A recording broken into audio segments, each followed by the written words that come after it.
Narrative thinking ఎలా కావాలంటే అట్లా వార్తలు మార్చేసేటటువంటి తరహా వ్యవహార శైలి ఇది నేను చాలాసార్లు ప్రస్తావిస్తూ వస్తున్నా. ప్రస్తుతం ఆంధ్ర ప్రజలకి ఇది ఒక శాపమైంది. చీడపీడలు పంటలకు ఎట్లాగో అట్లాగా మీడియా పీడ మీడియా చీడ అన్నది పెరిగిందన్నది.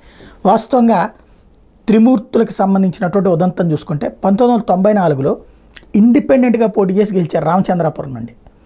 తర్వాత 95లో తెలుగుదేశం పార్టీలో చేరి పార్టీ అభ్యర్థిగా రామచంద్రాపురం నుండి 99లో రెండోసారి గెలిచారు.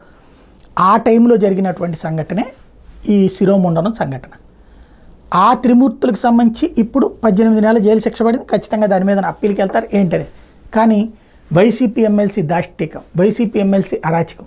మొన్నటి అనంతబాబు అండంలో తప్పులేదు, ఎందుకంటే అతను ఇప్పుడు ఎమ్మెల్సీగా ఉన్నాడు, ఇప్పుడే జరిగింది. అతను కూడా వేరే పార్టీ నుంచి వచ్చినోడే, కానీ వైసీపీలో ఉండగానే ఇది చేశాడు. ఇది తెలుగుదేశం హయాంలో చేసింది వైసీపీకే ముద్ర, వైసీపీ హయాంలో చేసింది వైసీపీకే ముద్ర. ఇక్కడే అసలు లాజిక్ మిస్ అవుతుంది. నిజాలని సమాధి చేస్తూ అబద్ధాల పునాదుల మీద ప్రజల్ని నమ్మించి మోసం చేయడం అన్నటువంటిది ఆంధ్రాలో అతిపెద్ద యజ్ఞంలా జరుగుతోంది.